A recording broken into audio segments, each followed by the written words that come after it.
Welcome back, guys, to the Bloodmoon development stream process. Obviously, today's video isn't a stream once again, but I have gone ahead and got all of the Bloodmoon mob textures out of the way. And we'll be doing another stream very soon with a lot more content for the actual coding behind the Bloodmoon, such as the randomization of the Bloodmoon occurring, the kind of things that will occur during a Bloodmoon, and how the whole process works in terms of the coding and the actual datapack stuff. So today I'm going to be going over some of the texture changes. Obviously, I've taken the original Bloodmoon textures as a base and changed, tweaked, or improved almost all of the ones here. Notably, you will realize that the stray is not currently included. I'm not really entirely sure how to include the stray currently. I do like the idea of having the stray and the drowned as well also included during Bloodmoon events, but I'm not entirely sure how best to implement them. So I may come back with another video with the stray and the drowned in a future episode. But for now, at least, these are the mobs that we're going to be using during the Bloodmoon event. So first of all, I'm going to switch to the Bloodmoon cycle, as you can see there, and we have our new textures right here. I think they all look very, very snazzy. And as you can see from the likes of the skeleton, I am trying to go for a lot more Jappa style. I think this looks really good. This is actually this is my favorite texture out of all the new ones. I think it looks really good. The sort of like rusted grey metal skeleton that we had from last time. Same kind of effect been applied to the wither skeleton, as you can see there as well, with the kind of rusted effect. I think it looks really cool.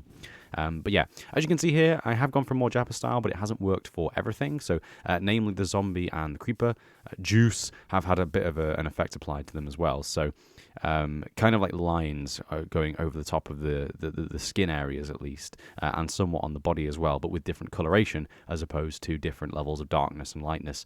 So basically, originally I started out with a very simple recolor of the actual zombie texture, and then simply, it's going to sound weird, but this is the way I genuinely did this. All I did was I took the area where the skin parts were and then drew crazy lines all over it, and then selected the area where the lines were and then tweaked the saturation and the coloration of the texture behind the lines on the original layer. So it's kind of a weird way of doing it, but that's how I did it. So there you go. And we have this kind of neat effect, which is universal across all of the new mob textures, including the husk, actually, as well.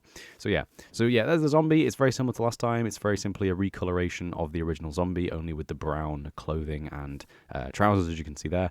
And once again, the red skin, red glowing eyes. Optifine still doesn't have emissive textures for 1.15, but hopefully the full release of Optifine will be coming out soon, and it's usually at that point that he will actually read my numerous complaints on the GitHub and finally fix the emissive textures. Emissive textures are always missing in the preview versions of Optifine. It was the same in 1.12, the same in 1.13, the same in 1.14, and now it's the same in 1.15 as well. I don't know why, but I feel like emissive textures are just not really that big of a deal, maybe, and they just kind of forget about them, which is sad, but whatever.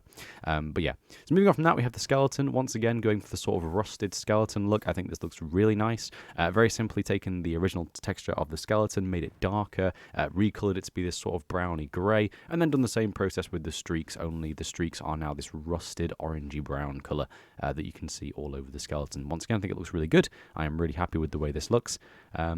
And yeah, there is our new skeleton. We also have the new creeper. Now, the creeper is the least Jappa of all the textures, maybe even more so than the spiders, actually, just because it doesn't really use any techniques from Jappa at all. Like, it just doesn't use any of the Jappa techniques, unfortunately. All it really is a very simple dark recoloration of the original juice texture.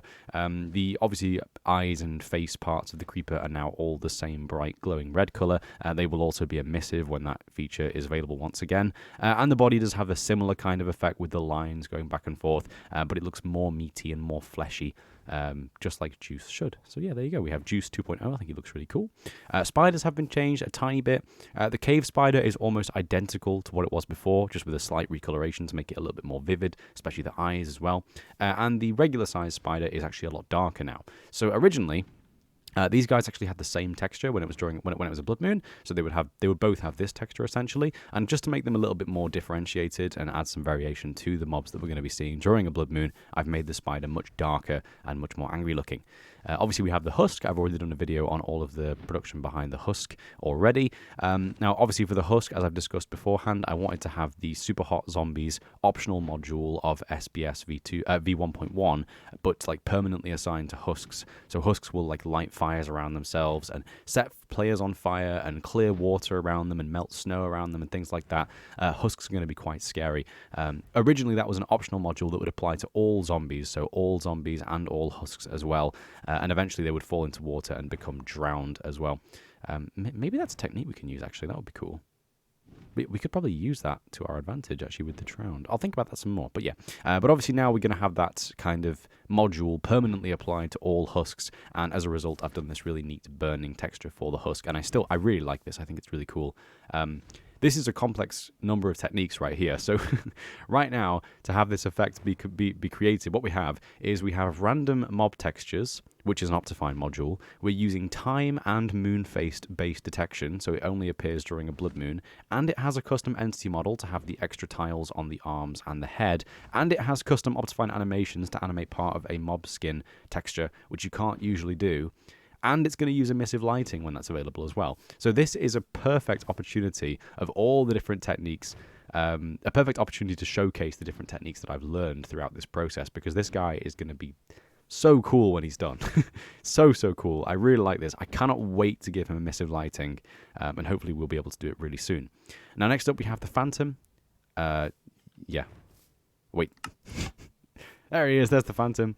Some of you remember that in SMC version 2.1, I added an optional module for Phantoms where you could basically do, well, I'll show you. So if we do function, Scalibur, mob converter, and then settings, if we scroll down to phantoms, what this essentially was is it just made phantoms look like this. It made every phantom in your world invisible and then spawn a ridiculous amount of particles at their location. Let me show you how this looks when they're flying around in case you haven't seen. Phantoms look absolutely sick when they're like this. I think it looks very cool. And the reason why I made this an optional module in SMC is because obviously not everyone will like this. I really like this. This is very like Lord of the Rings-esque, like Nazgul type thing, which I was trying to make the Phantoms sound like Nazguls with the original sound files in Skr. But yeah, look at that. It looks so cool, like especially from above. It just looks so neat seeing like a circling cloud of like, I don't even know what you call that, like ash or like fog or smoke. I guess it is smoke at the end of the day, isn't it? I think it looks really cool. And yeah, this is basically how phantoms are going to always look during a blood moon now. So instead of having it be an optional module in SMC, I'm having it be a permanent feature, but only that applies during a blood moon. So phantoms will usually look like their regular phantom selves, but during a blood moon, their entire skin will be invisible apart from the eyes, and they will fly around and leave behind these huge trails of smoke that will make them look much more scary and much more badass than they originally do. Now I'm going to turn those off so we can look at the wither skeleton properly. Finally, the wither skeleton has the same treatment as the original skeleton, bright red glowing eyes that have been turned right up in terms of saturation and how vivid they are, but he's also got the same kind of rusting going all over his body. And if nothing else, seeing this texture has actually made me realize Kylesti's stone sword texture is kind of ugly on wither skeletons.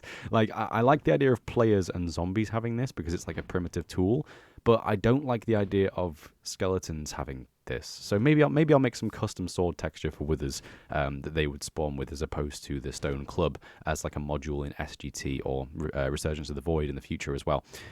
So yeah, that could be cool as well. Anyway, thanks for watching, guys. I hope you enjoyed this little update showcase for the Blood Moon mobs. Not very many new textures here. The only real notable ones are obviously the husk that we've already gone over. The new skeletons look pretty cool. And of course, like the zombie and the creeper and spiders are very similar to how they were before. And hopefully we'll see the phantom in action when emissive textures are working once again.